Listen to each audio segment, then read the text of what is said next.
ಆಕಾಶವಾಣಿ. ಬಿಪಿಯನ್ನು ಬದಿಗಿರಿಸಿ ಅಡುಗೆ, ಆರೋಗ್ಯ, ಮನೆಮದ್ದು, ಪಾಕ ಪ್ರವೀಣರಿಂದ ವಿಶೇಷ ಮಾಹಿತಿ. ಉದರವ ಮರೆತು ಮೆಣಸು ಈಗ ಮನೆಮದ್ದಿನ ಬಗ್ಗೆ ಮಾಹಿತಿ ನೀಡುತ್ತಾರೆ ಮಧುರಾ ಹೆಚ್ ಮಲೋದೆ ಹಾಗೂ ಅಡುಗೆ ಬಗ್ಗೆ ಮಾಹಿತಿ ನೀಡುತ್ತಾರೆ ಪ್ರೇಮಲತಾ ಬಿಎಂ. ಸಕ್ಕರೆಯ ಸರಿಸಿ ಸವಿಯುವ ಆಕಾಶವಾಣಿ ಭದ್ರಾವತಿಯ ಎಲ್ಲಾ ಪ್ರೀತಿಯ ಕೇಳುಗರಿಗೂ ನಿಮ್ಮ ಬಾನುಲಿ ಗೆಳತಿ ಮಧುರ ಮುಕುಂದರಾವ್ ಮಾಡುವ ನಮಸ್ಕಾರಗಳು. ಕೂದಲಿನ ಸಮಸ್ಯೆ ಸಾಮಾನ್ಯ, ಆದರೆ ಅತಿಯಾದ ಕಿರಿಕಿರಿಯನ್ನುಂಟು ಮಾಡುವ ಸಮಸ್ಯೆ ತಲೆ ಬುರುಡೆಯ ತುರಿಕೆ ಅಂದ್ರೆ ಇಚ್ಚಿ ಸ್ಕ್ಯಾಲ್ಪ್. ತಲೆ ಹೊಟ್ಟು, ಒಣಗಿರುವ ನೆತ್ತಿ, ಅಲರ್ಜಿ ಅಥವಾ ನೆತ್ತಿಯ ಮೇಲೆ ಉಳಿದ ಶ್ಯಾಂಪೂವಿನ ಅಂಶಗಳು ಇದಕ್ಕೆ ಕಾರಣವಿರಬಹುದು. ನೆತ್ತಿಯ ತುರಿಕೆಯನ್ನ ನಿವಾರಿಸಿ pH ಮಟ್ಟವನ್ನ ಸಮತೋಲನಗೊಳಿಸಲು ಸಹಾಯ ಮಾಡುವ ಪರಿಣಾಮಕಾರಿ ಮನೆಮದ್ದು ಆಪಲ್ ವಿನೆಗರ್. ಇದು ಶಿಲೀಂಧ್ರಗಳನ್ನ ನಾಶಪಡಿಸುವ ಗುಣಗಳನ್ನ ಹೊಂದಿದೆ. ಇಲ್ಲಿ ನಮಗೆ ಬೇಕಾಗಿರೋದು 1 ಬಟ್ಟಲು ಆಪಲ್ ವಿನೆಗರ್ ಮತ್ತು 4 ಬಟ್ಟಲು ನೀರು. ಈ ಹೇರ್ ವಾಶ್ ತಯಾರಿಸುವ ವಿಧಾನ ಹೀಗಿದೆ. ಮೊದಲು 1 ಕಪ್ ಬಿಸಿ ನೀರನ್ನ ತೆಗೆದುಕೊಂಡು ಅದಕ್ಕೆ 1/4 ಕಪ್ ಆಪಲ್ ವಿನೆಗರ್ ಅನ್ನ ಸೇರಿಸಿ ನಿಮ್ಮ ತಲೆಗೆ ಸೀಗೆ ಪುಡಿ ಅಥವಾ ಶ್ಯಾಂಪೂ ಮಾಡಿದ ನಂತರ ಈ ಮಿಶ್ರಣವನ್ನ ನಿಮ್ಮ ನೆತ್ತಿ ಮತ್ತು ಕೂದಲಿನ ಮೇಲೆ ಸುರಿಯಿರಿ. ನಿಧಾನವಾಗಿ ಮಸಾಜ್ ಮಾಡಿ 5 ನಿಮಿಷಗಳ ಕಾಲ ಹಾಗೆ ಬಿಟ್ಟು ನಂತರ ತಣ್ಣೀರಿನಿಂದ ತೊಳೆಯಿರಿ. ಸ್ನೇಹಿತರೆ, ನೆನಪಿಡಿ, ಇಲ್ಲಿ ನಾವು ಬಿಸಿ ನೀರಿನ ಉಪಯೋಗ ಮಾಡಬಾರದು. ನಾವು ನಮ್ಮ ತಲೆಯನ್ನ ತಣ್ಣೀರಿನಲ್ಲೇ ತೊಳೆದುಕೊಳ್ಳಬೇಕು.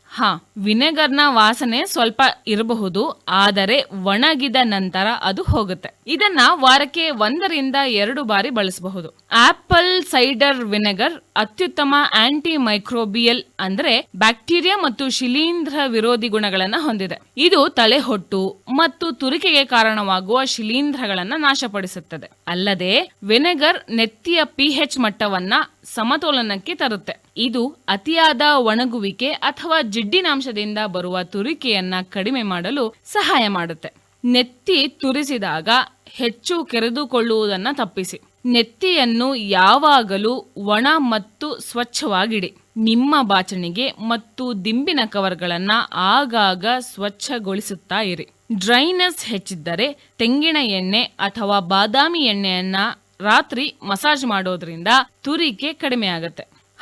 ಮತ್ತೊಂದು ವಿಚಾರ, ನೆತ್ತಿಯ ಮೇಲೆ ಯಾವುದೇ ತೆರನಾದ ಗಾಯಗಳು, ಕಡಿತ ಅಥವಾ ತೀವ್ರವಾದ ಚರ್ಮದ ಸಮಸ್ಯೆಗಳಿದ್ದರೆ ವಿನೆಗರ್ ಅನ್ನು ಬಳಸುವ ಮುನ್ನ ನೀರನ್ನ ಹೆಚ್ಚಾಗಿ ಸೇರಿಸಿ ಡೈಲ್ಯೂಟ್ ಮಾಡಿ. ಸ್ನೇಹಿತರೆ, ನೆನಪಿರಲಿ, ನೆತ್ತಿಯ ಮೇಲೆ ಯಾವುದೇ ತೆರೆದ ಗಾಯಗಳು, ಕಡಿತ ಅಥವಾ ತೀವ್ರವಾದ ಚರ್ಮದ ಸಮಸ್ಯೆಗಳಿದ್ದರೆ ವಿನೆಗರ್ ಅನ್ನು ಬಳಸುವ ಮುನ್ನ ನೀರನ್ನು ಹೆಚ್ಚಾಗಿ ಸೇರಿಸಿ ಡೈಲ್ಯೂಟ್ ಮಾಡಿ. ಈ ರೀತಿ ನೀವು ನಿಮ್ಮ ತಲೆಬುರುಡೆಯ ತುರಿಕೆಯಿಂದ ಪಾರಾಗಬಹುದು. ನಾವು ಮತ್ತೆ ಭೇಟಿಯಾಗುವವರೆಗೂ ನೀವು ಕೇಳ್ತಾ ಇರಿ ನಿಮ್ಮ ನೆಚ್ಚಿನ ಬಾನುಲಿ ಆಕಾಶವಾಣಿ ಭದ್ರಾವತಿ. ಶುಭವಾಗಲಿ. ನಮಸ್ಕಾರ.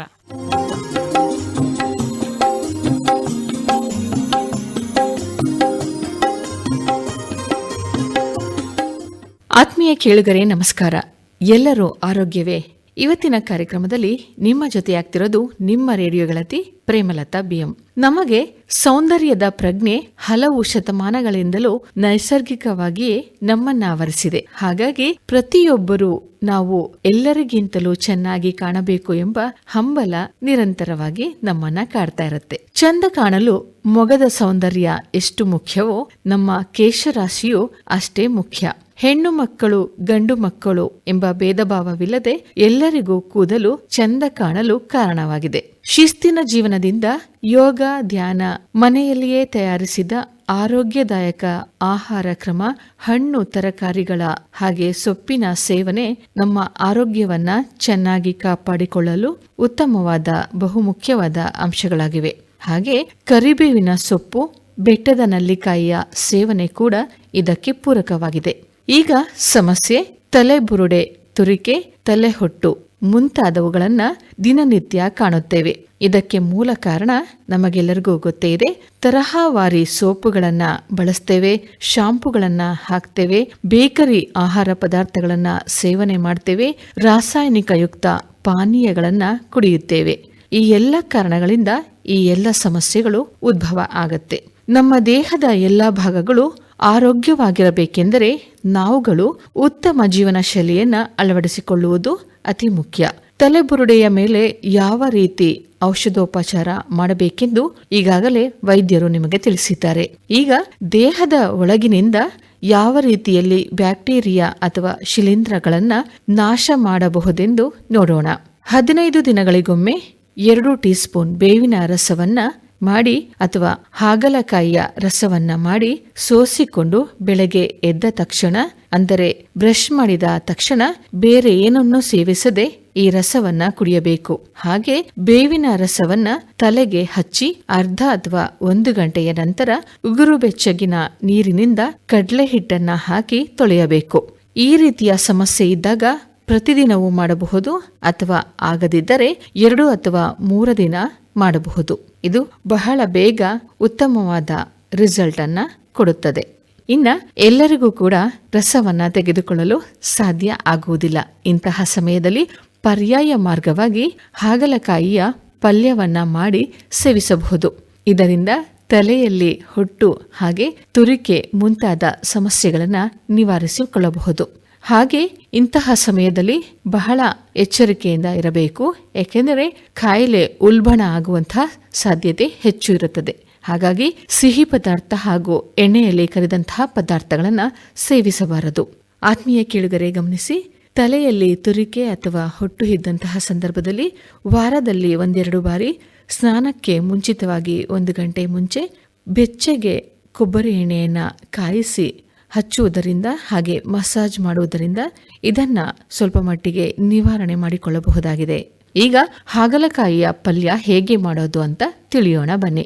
ಇದಕ್ಕೆ ಬೇಕಾಗಿರುವ ಪದಾರ್ಥಗಳು: ನಾಟಿ ಹಾಗಲಕಾಯಿ 1/4 kg, ಹುಣಸೆ ಹಣ್ಣು ನಿಂಬೆಹಣ್ಣಿನ ಗಾತ್ರ, ಈರುಳ್ಳಿ 1, ನಾಟಿ ಬೆಳ್ಳುಳ್ಳಿ 3 - 4, ಖಾರದ ಪುಡಿ ರುಚಿಗೆ ತಕ್ಕಷ್ಟು ಅಥವಾ 1 ಅಥವಾ ಅರ್ಧ ಟೀ ಸ್ಪೂನ್, ಮೆಣಸಿನ ಪುಡಿ 5 ಅಥವಾ 6 ಕಾಳನ್ನ ಹಾಕಿ ಮಾಡಿಟ್ಟುಕೊಳ್ಳಿ, ಬೆಲ್ಲ ನಿಂಬೆಹಣ್ಣಿನ ಗಾತ್ರ, ತುಪ್ಪ 3 ಟೀ ಸ್ಪೂನ್, ಸೈಂಧವ ಲವಣ ಅಥವಾ ಉಪ್ಪು ರುಚಿಗೆ ತಕ್ಕಷ್ಟು.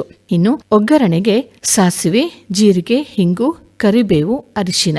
ಹಾಗಲಕಾಯಿಯ ಪಲ್ಯ ಮಾಡುವ ವಿಧಾನ: ಸ್ವಚ್ಛಗೊಳಿಸಿದ ಹಾಗಲಕಾಯಿಯನ್ನ ಸಣ್ಣದಾಗಿ ಹೆಚ್ಚಿಕೊಳ್ಳಿ. ಈಗ ಒಲೆಯ ಮೇಲೆ ಬಾಣಲೆ ಇಟ್ಟು 3 ಟೀ ಸ್ಪೂನ್ ತುಪ್ಪವನ್ನ ಹಾಕಿ ಕಾದ ನಂತರ ಸಾಸಿವೆ, ಜೀರಿಗೆ, ಹಿಂಗನ್ನ ಹಾಕಿ ಹಾಗೆ ಕರಿಬೇವು, ನಂತರ ಅರಿಶಿನ ಪುಡಿಯನ್ನ ಹಾಕಿ ಇದಾದ ನಂತರ ಹಾಗಲಕಾಯಿಯನ್ನ ಹಾಕಿ ಹೊಂಬಣ್ಣ ಬರುವವರೆಗೆ ಮೀಡಿಯಂ ಉರಿಯಲ್ಲಿ ಇದನ್ನ ಉರಿತಾ ಇರಿ. ಇದಕ್ಕೆ ಈರುಳ್ಳಿ, ಜಜ್ಜಿದ ಬೆಳ್ಳುಳ್ಳಿ ಹಾಕಿ ಮತ್ತೊಮ್ಮೆ ಉರಿಯಬೇಕು. ಈಗ ಖಾರದ ಪುಡಿಯನ್ನ ರುಚಿಗೆ ತಕ್ಕಷ್ಟು ಹಾಕಿ. ಯಾಕೆಂದರೆ ಕೆಲವೊಬ್ಬರ ಮನೆಯಲ್ಲಿ ಹೆಚ್ಚು ಖಾರದ ಪುಡಿ, ಮೀಡಿಯಂ ಖಾರದ ಪುಡಿ ಹಾಗೆ ಸ್ವಲ್ಪ ಖಾರದ ಪುಡಿಯನ್ನ ಉಪಯೋಗಿಸುತ್ತಾರೆ. ಹಾಗಾಗಿ ಇದರ ಅಳತೆ ನಿಮಗಿಷ್ಟ ಬಂದಂತೆ ಮಾಡಿಕೊಳ್ಳಿ.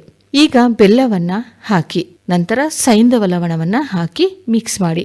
ಇದನ್ನ ಸ್ವಲ್ಪ ನೀರನ್ನ ಹಾಕಿ ದ್ರವ ರೂಪದಲ್ಲಿಯೂ ಕೂಡ ಮಾಡಿಕೊಳ್ಳಬಹುದು ಅಥವಾ ಉದುರಾಗಿ ಕೂಡ ಮಾಡಬಹುದು. ತಯಾರಾಗಿರುವ ಹಾಗಲಕಾಯಿ ಪಲ್ಯಕ್ಕೆ ಕೊತ್ತಂಬರಿ ಸೊಪ್ಪನ್ನ ಹಾಕಿ ಅನ್ನದ ಜೊತೆ, ಚಪಾತಿ, ರೊಟ್ಟಿಯ ಜೊತೆ ಮಕ್ಕಳಿಂದ ಹಿಡಿದು ದೊಡ್ಡವರಿಗೆ ವಾರದಲ್ಲಿ 2 ಬಾರಿ ಕೊಡುತ್ತಾ ಬನ್ನಿ. ಈ ರೀತಿ ಈ ಹಾಗಲಕಾಯಿಯ ಪಲ್ಯವನ್ನ ಸೇವಿಸುವುದರಿಂದ ಹಲವಾರು ಸಮಸ್ಯೆಗಳನ್ನ ನಾವು ಒಳಗಿನಿಂದಲೇ ನಿವಾರಣೆಯನ್ನ ಮಾಡಿಕೊಳ್ಳಬಹುದು. ಹೀಗೆ ಉತ್ತಮವಾದ ಮಾಹಿತಿಗಾಗಿ ಕೇಳ್ತಾ ಇರಿ ಆಕಾಶವಾಣಿ ಭದ್ರಾವತಿ. ನಿಮ್ಮ ಅನಿಸಿಕೆ, ಅಭಿಪ್ರಾಯಗಳನ್ನ AIRBDVT@gmail.com ತಿಳಿಸಿ. ಧನ್ಯವಾದಗಳು. ಹಿಂದೋಳ ರಾಗದಲ್ಲಿ ದೋಸೆಗಳ ಘಮ ಘಮದಿ. ಇದುವರೆಗೂ ಅಡುಗೆ, ಆರೋಗ್ಯ, ಮನೆಮದ್ದು, ಪಾಕ ಪ್ರವೀಣರಿಂದ ವಿಶೇಷ ಮಾಹಿತಿ ಕೇಳಿದಿರಿ. ಸರಿಸಿ ಸವಿಯುವ ಮನೆಮದ್ದಿನ ಬಗ್ಗೆ ಮಾಹಿತಿ ನೀಡಿದವರು ಮಧುರಾ H. ಮಲೋದೆ ಹಾಗೂ ಅಡುಗೆ ಬಗ್ಗೆ ಮಾಹಿತಿ ನೀಡಿದವರು ಪ್ರೇಮಲತಾ BM.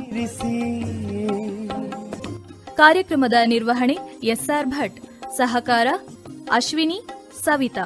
ಈ ಕಾರ್ಯಕ್ರಮ ಆಕಾಶವಾಣಿ ಭದ್ರಾವತಿ ಕೇಂದ್ರದಿಂದ ಮೂಡಿಬಂತು.